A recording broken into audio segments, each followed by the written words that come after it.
سلام دوستان، امیدوارم حالتون عالی باشه. با یک ویدیوی آموزشی دیگه همراهتون هستم و همونطوری که میدونید امروز قرار صرف فعل در زمان حال رو یاد بگیریم. قبل از اینکه بریم سراغ صرف فعلمون میخوام شما رو با مفهومی به نام مصدر آشناتون کنم. مصدر یا اینفینیتیو. مصدر کلمه‌ای از خانواده فعله که زمان و شخص ندارد. یا به عبارت دیگه فعلی که هنوز صرف نشده رو بهش میگیم مصدر یا همون اینفینیتیو. به عنوان مثال در زبان فارسی بخوام مثال بزنم: گفتن، دیدن، شنیدن، رفتن، اینا همه مصدر هستن. یعنی وقتی من این کلمات رو میگم شما متوجه نمیشید که شخصش کیه، از طرف دیگه هم متوجه نمیشید که راجع به چه زمانی داره صحبت میشه، حال، گذشته است، آینده است، چون زمان و شخص نداره. در زبان فارسی این نونی که آخرش هست معمولاً نشونه مصدر بودنه. حالا بریم سراغ صرف فعلمون. من اینجا یه جدول براتون کشیدم. در واقع برای صرف فعل من یک قالب به شما ارائه میدم، شما افعال رو تو این قالب صرف میکنید. این کار شما رو راحت تر میکنه. این جدولی که من براتون کشیدم، ستون سمت چپ همونطوری که میبینید با رنگ قرمز، ضمایر نومیناتیو رو براتون نوشتم به همون شکلی که بهتون آموزش دادم. اگر ویدیو یا آموزشیش رو ندیدید حتما برید ببینید، بسیار مهم هستش. و این ستون بالا 3 تا اینفینیتیو رو براتون نوشتم، همون مصدر که قرار اینا رو صرف کنیم. لرنن به معنی یاد گرفتن، وونن سکونت داشتن، زندگی کردن، کومن آمدن. خب ببینیم صرف فعل حال، یعنی صرف فعل در زمان حال به چه شکله. اولین کاری که میکنیم میایم این ان رو ازش میگیریم، با رنگ مشکی مشخص کردم. این ان رو میگیریم میذاریم کنار، اصلا دیگه باش کار نداریم. یک چیزی برامون باقی میمونه به اسم بن فعل که اینجا با هایلایت زرد براتون مشخص کردم. بن فعل ما اینجا میشه لرن. حالا قراره بیام به این بن فعلم یک سری شناسه، یه سری پایان بندی اضافه کنم و فعلم صرف شه. در حالت ایش بهش ا اضافه میکنم. ایش لرنه، من یاد میگیرم. دو لرنست، تو یاد میگیری. در حالت دو است اضافه شد.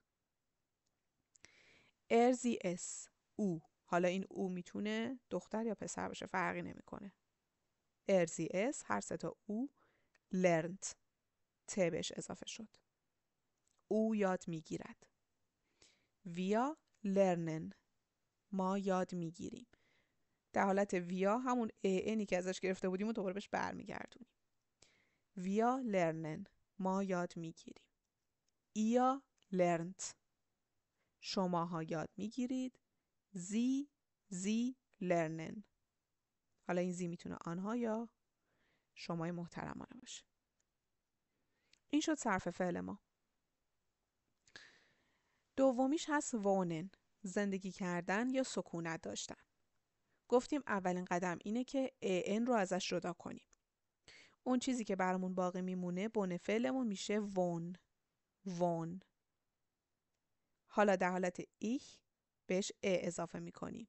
وونه، من سکونت دارم. مثلا ich wohne in تهران، من در تهران سکونت دارم. du wohnst، است اضافه شد. ارزی اس wohnt. wir wohnen. ihr wohnt. sie wohnen.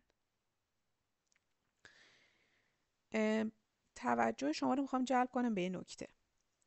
اونم این که توجه کنید سوم شخص مفرد یعنی او، ارزی اس و ایا به معنی شماها، جفتشون فعلشون شبیه همه.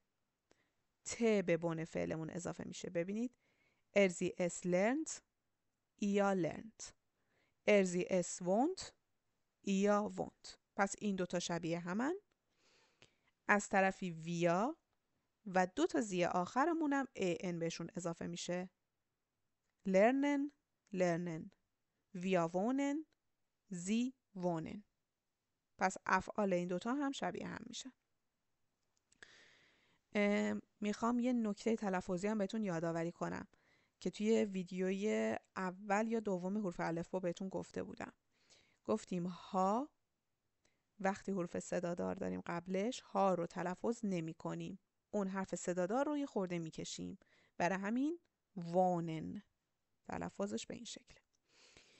سومی رو یعنی کومن رو براتون گذاشتم خودتون صرف کنید، هایلایت نکردم. به همین روش که توضیح دادم تمرین کنید و صرف کنید.